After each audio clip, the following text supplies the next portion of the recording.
Edinburgh brings back echoes of a gruesome past. The walled-up vaults beneath the South Bridge were initially meant to be workshops, but their use soon became far more sinister. At the start of the 19th century, Edinburgh was a center for anatomical research. Doctors needed bodies to dissect. The demand led to the growth of a grave-robbing industry. Tour guide Nora Wolfe revives the past for visitors. Body snatchers would lurk around the graveyards during the day to watch out for new burials. Just to return at night with a wheelbarrow and a shovel, dig the coffin back out of the ground, open that coffin, undress the corpse entirely, put the corpse into the wheelbarrow, close the coffin, let the coffin back to the ground, and then head to the university as quickly as possible. So sometimes you don't get to the university in time, and you will have to find a place to store your goods. Now, what's more ideal than a few vaults underground, hidden away from the eye of justice, with a constant cool temperature and a honeycomb of passageways?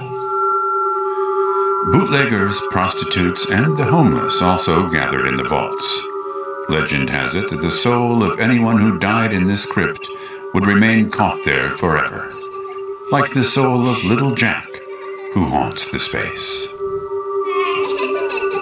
He makes himself noticeable in all kinds of ways. Sometimes you feel a cold spot on your arm or on your hand. Sometimes you can just feel someone tugging on your cloak or on your coat. Sometimes he even throws stones at you.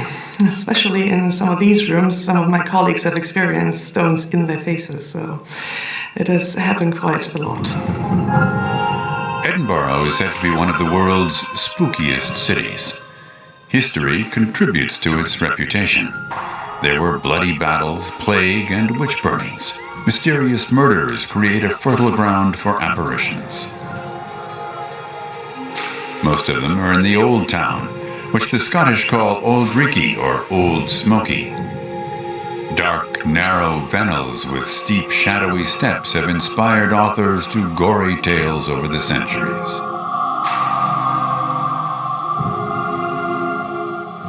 Among them was the horror story The Strange Case of Dr. Jekyll and Mr. Hyde, written by Scottish author Robert Louis Stevenson in the 19th century. Edinburgh's city scribe, or Macker in Scottish, Alan Spence, says the city has a special aura.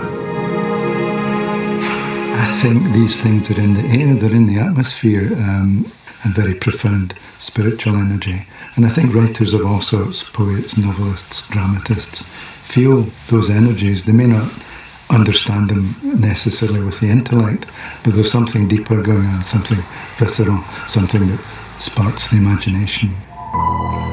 One place more than others has attracted poets and authors: Greyfriars Kirkyard.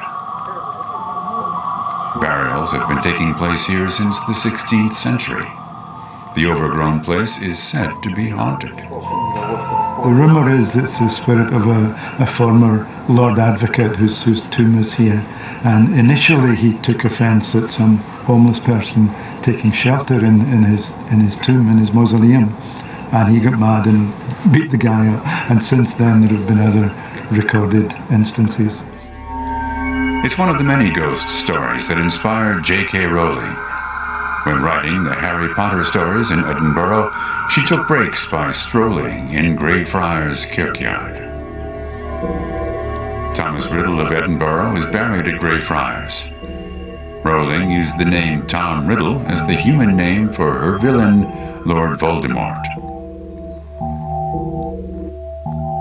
Even visitors who aren't afraid of ghosts and sorcerers are sure to come back from Edinburgh with a ghost story or two of their own.